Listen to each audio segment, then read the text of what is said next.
Hello students, today we are going to continue with the 7th chapter of your book First Flight, that is Glimpses of India, which has 3 parts. The first part is A Baker from Goa, written by Lucio Rodriguez. Second part is Kurg, written by Lokesh Abrol. And the third part is Tea from Assam, written by Arup Kumar Datta. So first two parts had already been explained to you in the last class. So today we are going to continue with the third part, that is Tea from Assam. But before beginning this chapter, I would like to ask you the meaning of the word glimpse. What do you mean by the word glimpse? So the word glimpse here means to see or perceive briefly or partially. That is to, in Hindi you call it as एक झलक देखना, or you call it as a monetary or partial view. So now, before beginning this chapter, I would like to give you a short introduction of the author. So the author Arup Kumar Datta is an Indian writer and journalist based out of Guwahati in Assam. He was born on 2nd July 1946 to Girish and Indra Datta, and he spent his early life in Jorhat in the tea-growing Indian state of Assam. At the age of 8, he was admitted to the Lawrence School, Sanawar in Himachal Pradesh, from where he passed his senior Cambridge examination in 1962. After school, Datta joined Ramjas College under the University of Delhi, from where he completed his Bachelor of Arts in English Literature in 1966. Then he went on to finish his post-graduation in English Literature from the University of Delhi in 1969. Datta then returned to Assam to teach English at JB College in Jorhat. And along with teaching, he also started his journalistic career, writing freelance satirical columns and short stories for numerous Indian magazines and newspapers. In the course of few years, he established himself as journalist of repute at the national level, and his writings featured in journals such as the Illustrated Weekly of India, Caravan, Femina, JS, Eve's Weekly, etc. And he was prominent writer in the famous Indian satirical magazine Shankar's Weekly. And he wrote 16 books for adults and 17 adventure novels for young people. In 2014, he was awarded the Lifetime Achievement Honor by Association of Writers and Illustrators for Children in New Delhi, the Indian chapter of the International Board of Books for Young People. And he has also won numerous awards, including the Shankars Award in 1979, conferred to mark the International Year of the Child. He has been awarded the Civilian Award Padma Shri by Government of India in 2018. So this was about the author. Now let's begin with the chapter. Before beginning the chapter, I would like to give you a short or brief introduction of the chapter. Now, this chapter is about two friends named Pranjol and Rajveer, who are traveling to Pranjol's hometown, Assam, for the summer vacation. And Assam, as you know, is known as the tea country, and it has the largest concentration of plantation in the world. And during their journey, these two boys, they discuss about the various legends that are known to have discovered tea. And the story tells us about the popularity of tea as a beverage. And you all know what is a beverage. Beverage is any kind of drink except water. So now let's begin with the chapter. The chapter begins with this short introduction of Pranjol, a youngster from Assam, is Rajveer's classmate at school in Delhi. And Pranjol's father is the manager of the tea garden in Upper Assam, and Pranjol has invited Rajveer to visit his home during the summer vacation. So this story revolves around the infamous beverage tea selling tea telling us more about its history and discovery. And it begins from the scene where two friends, Pranjal and Rajveer, who are studying in Delhi, are set to go to Assam, which, uh, which is Pranjal's hometown, and his father is a manager in a tea garden there. And when they are traveling by train to the to Assam, they at that time when they are sitting in the compartment, a tea vendor asks them if they would like to have some freshly made tea, and both of them buy 2 cups, joining almost every other person in the compartment. So now let's begin with the reading of the chapter and the explanation. So the chapter begins with this note: Chai garam garam, garam chai, a vendor called out in a high pitched voice. He came up to their window and asked, Chai saab, give us 2 cups, Pranjal said. They sipped the steaming hot. Steaming hot is very, very hot with fumes coming out. Liquid, almost everyone in their compartment was drinking tea too. Do you know that over 80 crore cups of tea are drunk every day throughout the world? Rajveer said. View, exclaimed Pranjal, tea really is very popular.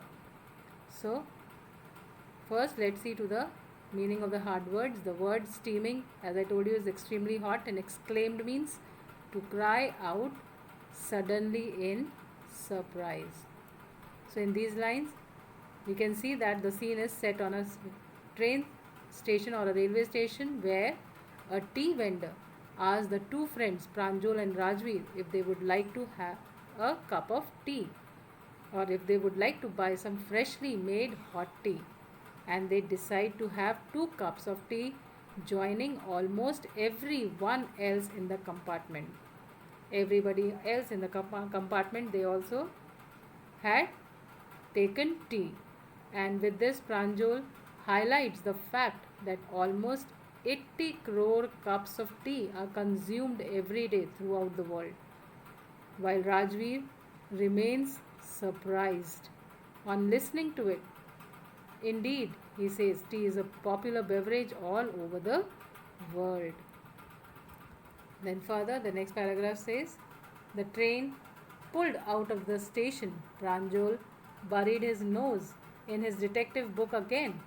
Rajveer too was an ardent fan. Ardent means strong, fan of detective stories. But at the moment, he was keener on looking at beautiful scenery. It was green, green everywhere. Rajveer had never seen so much greenery before. Then the soft green paddy fields gave way to tea bushes, and it was a magnificent view. Against the backdrop of densely wooded hills, a sea of tea bushes stretched as far as the eye could see. Dwarfing the tiny tea plants were all sturdy shade trees, and amidst the orderly rows of bushes, busily moved doll like figures. So, before the explanation of this paragraph, I would like to give you the meaning of all the hard words that have appeared in this paragraph. The phrase pulled out means came out. Detective, so you all know, one who examines the crimes. Ardent, as I told you, means strong. Keener means very much. And magnificent view is the beautiful scene. And backdrop is the background. Then the phrase as far as I could see means for a long distance until something is so far away and small that it cannot be seen anymore. And the word dwarfing means cause to seem small or insignificant in comparison. Sturdy means strong, and amidst means in the middle of. So, in these lines, the narrator says that as soon as the train started moving, Pranjal got engaged in reading his detective book. But both the friends were huge fans of detective books, but Rajveer chose to look at the scenic beauty at the moment. And there was greenery all around, something Rajveer had never seen before. After the green paddy fields came the tea plantations, and as far as he was able to look, Only tea bushes were visible so much so that the narrator compared it to the sea of tea bushes. And in the background, there were hills with dense forests, and in between the tea plantations, there were orderly rows of tall and strong green trees that were moving because of the wind, and it was a wonderful view. It was an amazing view. Then, further, the next paragraph says, in the distance was an ugly building with smoke billowing out of tall chimneys. Hey, a tea garden! Rajveer cried excitedly. Pranjal, who had been born and brought up on a plantation, didn't share Rajveer's excitement. Oh, this is tea country now, he said. Assam has the largest concentration of plantations in the world. You will see enough gardens to last you a lifetime. So, first let's see to the meaning of the hard words. The word billowing means moving or flowing outwards, and concentration means cluster. So, in these lines, the narrator says that as the train was moving, next Rajveer saw was an ugly looking building with smoke coming out of it, and it was a tea garden. And Rajveer got very excited, but Pranjul, who had seen all of it during his childhood, didn't match up to his friend's level of enthusiasm. He was not so excited as Rajveer. And Pranjul tells Rajveer that they have entered Assam, which is known as the tea country. And he also said that the state has the maximum number of tea plantations in the world. Then further, next paragraph says, I have been reading as much as I could about tea, Rajveer said. No one really knows who discovered tea, but there are many legends. What legends? Well, there's the one about the Chinese emperor who always boiled water before drinking it, and one day a few leaves of twigs burning under the pot fell into the water, giving it a delicious flavor, and it is said they were tea leaves. Now let's see to the hard words that have appeared in this paragraph. The word legend means mythical stories handed from one generation to another. So now in this paragraph, the narrator says that before visiting the tea country, Rajveer had read a lot about tea and how it was discovered. He had read many stories behind the discovery of tea, and there were numerous theories, and one of which was about a Chinese emperor who had a habit of drinking boiled water. And once upon a time, when he was boiling that water, few leaves fell into it, and it tasted delicious. And it is said that those leaves were tea leaves. Then further, the next paragraph says, tell me another, scoffed Pranjal.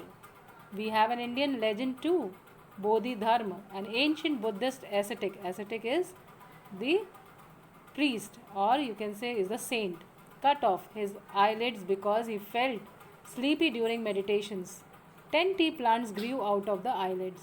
The leaves of these plants, when put in hot water and drunk, banished sleep. Banished means to get rid of. Tea was first drunk in China, Rajveer added, as far back as 2700 BC. In fact, words such as tea, chai, or chini are from Chinese. Tea came to Europe only in the 16th century and was drunk more as a medicine than as a beverage. So, in these lines, the narrator says that on being asked by Pranjal, Rajveer told another story about an Indian legend named Bodhidharma, and he was a Buddhist monk who had cut his eyelids because he used to feel sleepy while meditating. So eventually, the tea plant grew out of his eyelids, which, upon consuming after boiling with water, helped in getting rid of sleep. And further, Rajveer also highlighted a few facts that stated that tea dates back to 2700 BC and was first consumed in China. All such words such as chai and chini have originated from Chinese language, and tea was introduced to Europe quite late, and in the 16th century, where it was considered to have medicinal properties. Then further, the next paragraph says the train clattered. Clattered means the loud noise or sound made by the train brakes. So the train clattered into Mariani Junction. The boys collected their luggage and pushed their way to the crowded platform. Pranjol's parents were waiting for them. Soon they were driving towards Dekiabari, the tea garden managed by Pranjol's father. An hour later, the car veered means changed direction, sharply off the main road. They crossed the cattle bridge and entered Deki Bari Tea Estate. So, in these lines, the word clattered means a loud noise that is made by the train brakes, as I already told you. So, in these lines, the narrator says that the train had stopped and the boys reached their destination, where they gathered their luggage and they deboarded the train only to find a platform that was too crowded. And Pranjol's parents had come to receive them. And after almost an hour, they reached Dekiabari, that is Pranjol's tea garden, after taking a turn and making their way through a cattle bridge. Now, what is a cattle bridge? Cattle bridge is a bridge that is built over a ditch. That is, a ditch means it is a small hole which is filled with water. The bridge consists of bars which are made of metal, and this bridge allows the smooth passage of pedestrians and other vehicles without any hindrance, and the people and vehicles can cross through it. So in this paragraph, the narrator says that the train had stopped and the boys, they reached the destination and they were moving to Pranjol's house after being received by Pranjol's parents, and they just reached the place by crossing through the cattle bridge. Then further, the next paragraph says, on both sides the gravel road were acre upon acre of tea bushes, all neatly pruned to the same height. Groups of tea pluckers with bamboo baskets on their backs, wearing plastic aprons, were plucking the newly sprouted leaves. So in these lines, the word gravel means small, rounded stones often mixed with sand. Pruned means to cut away from a tree. So in these lines, the narrator says that the tea gardens was stretched upon a vast area of land, and all the bushes were cut to the same height, and they had been taken care of. On the fields, the tea pluckers were seen wearing an apron and carrying the bamboo baskets in order to pluck the freshly sprouted leaves. And you all know what is the apron. Apron is the upper cloak kind of a thing which is worn by the women with a pocket in it. Then further, the next paragraph says, Pranjol's father slowed down to allow a tractor pulling a trailer load of tea leaves to pass. And this is the second flush of or sprouting period, isn't it, Mr. Barua? Rajveer asked. It lasts from May to July and yields the best tea. You seem to have done your homework before coming, Pranjol's father said in surprise. Yes, Mr. Barua, Rajveer admitted, but I hope to learn much more while I am here. So in these lines, the word sprouting period means when the plant send out new growth. That is the second harvest of tea leaves in a season. So in these lines, the narrator says that on their way to the fields, Pranjol's father gave way to a tractor that was loaded with tea leaves. And on seeing this, Rajveer flaunts his knowledge by mentioning that this is the second sprouting period of the year that lasts from May to July and gives excellent yield. And Pranjol's father, who seems impressed, replies that he seems to have done a lot of research before coming And Pranjal, who was excited about learning more about the amazing beverage, showed his intention for the same. So this was all in this chapter. Now let's see to the exercise at the back. The first exercise is look at these words: upkeep, downpour, drop out, walk in. They are built up from a verb, that is keep, pour, go, drop, walk, and an adverb or a particle: up, down, under, out, in. Use these words appropriately in the sentences below and you may consult a dictionary. So the first one, a heavy dash has been forecast due to a low pressure in the Bay of Bengal. So in this, what will come? Downpour. A heavy downpour has been forecast due to low pressure in the Bay of Bengal. The second, Rakesh will dash major surgery tomorrow morning. So the word that will come in this blank is undergo. Rakesh will undergo major surgery tomorrow morning. Third one, my brother is responsible for the dash of our family property. So in the blank, what will come? The word upkeep will come. My brother is responsible for the upkeep of our family property.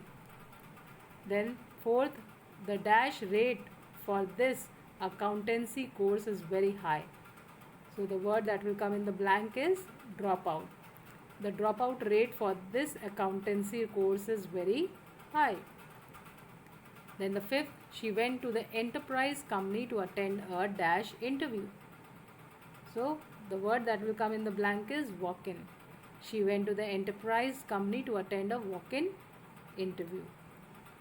Now the second question.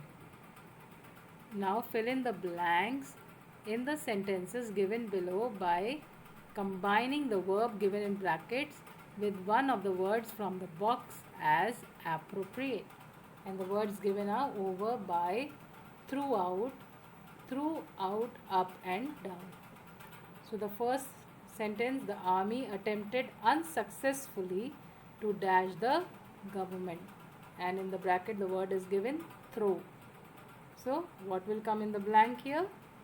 The word will come overthrow. So what will come? The army attempted unsuccessfully to overthrow the government.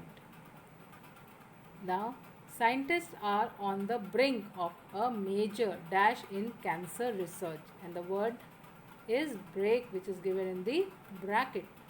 So in the blank, the word that will come is breakthrough.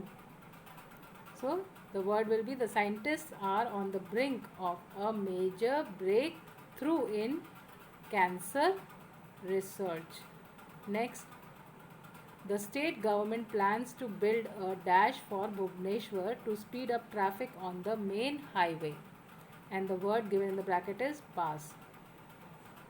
So it is a kind of a suffix or a prefix. You have to place the word. The state government plans to build a bypass. The word that will come is before pass. The prefix will be added as is by. So bypass will come. The state government plans to build a bypass for Bhubaneswar to speed up traffic on the main highway. Now the fourth one, Gautam's dash on life changed when he realized that the world is full of sorrow. And the word in bracket is look. So in blank, what will come? Gautam's outlook on life changed when he realized that the world is full of sorrow.